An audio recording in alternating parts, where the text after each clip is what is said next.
everyone, I'm Astrid Groves, the General Manager for Sales for IT and Edge at Schneider Electric, and we're proud to present this year's Fast 50 third place winner, recognising the achievements of the fastest growing companies in the Australian IT channel, based on year-on-year revenue. These companies have shown incredible resilience and progress during a tumultuous time for everyone. Their results demonstrate the dedication and hard work by their people to identify dynamic opportunities and leverage growth, all while navigating the uncharted waters of conducting a business in the middle of a pandemic. At Schneider Electric, we are one of the most local of global companies, advocating for strong partnership ecosystems that empower our people and customers to be innovative and future-facing. Our ongoing commitment to build future-proof business resilience with our partners means addressing the challenges that they're facing and helping them transform and win in this new electric world. On behalf of the whole Schneider Electric Pacific team, I'd like to extend a huge congratulations to this year's CRN Fast50 third place winner on their outstanding performance and growth over the past year within the Australian IT channel. Stax provides analysis, recommendation, implementation and maintenance in the AWS ecosystem. The company's managing director, Thor Essman, says the business now has 200 active customers across 3 continents, ranging from fast food businesses to luxury brands to ASX top 20 companies. Its founders cut their teeth working in NAB, and that experience during the very early days of cloud identified opportunities for new services.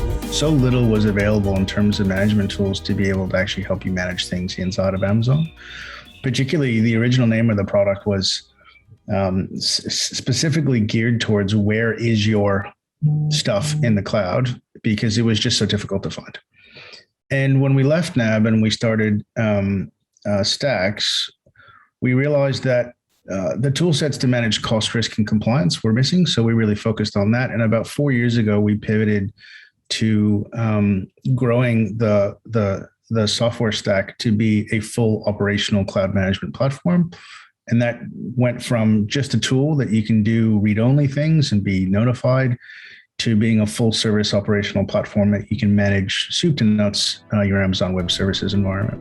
A large measure of the success of Stax is the customer experience of the platform and the flexibility it provides to customers who want to work with AWS Cloud in a variety of ways. Some of the things that you need to do to run a really good Amazon platform are, if we're honest, not that exciting. But it's kind of like the chores you have to do at home. You just have to do them. And it's something you have to get through. So to be able to make things like that a pleasurable experience so that people would want to come back and actually do them every day and actually make it not a laborious chore, but something that they could actually kind of enjoy doing was definitely a big part to the design. I think we also realized that the Amazon ecosystem is so large that there's many different ways that people want to do stuff. Some people will choose to do things through the GUI, but others want an API, and others want to be able to use the command line interface or the CLI. The upper mid-market has proven especially lucrative for Stax this year. Particularly with COVID, the walls and the barriers have come down around usage of cloud.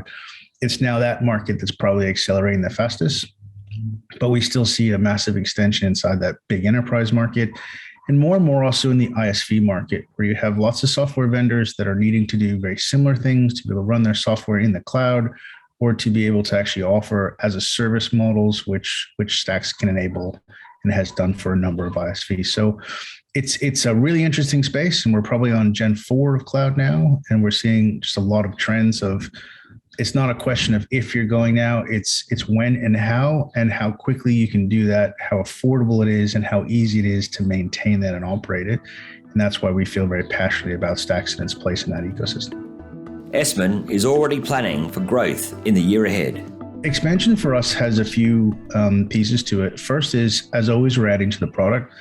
We're soon to come out with a new discovery module for the product that will allow people to, as the name would suggest, discover things about existing Amazon implementations, to be able to do things like plan migrations and well-architected framework reviews, as well as some other functions like renovating existing accounts of Amazon into Stax to be able to garner all the benefits of Stax without having a significant effort to do so. I think then when we talk about expansion, we've used Australia and New Zealand as this amazing test market to get what is ultimately quite a large and complex product, given it's working on the world's largest cloud ecosystem. Not just product market fit, but match fit when it comes to our go-to-markets.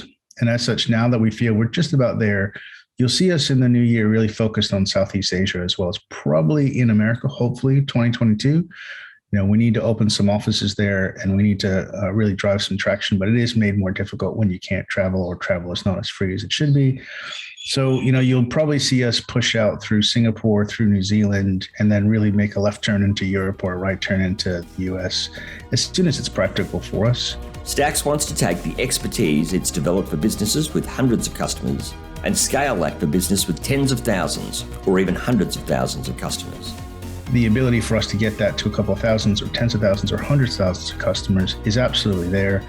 And the need is probably more so than it ever has been before due to the shortage of resources and just how many people and how many companies are actually pushing into the cloud now at pace.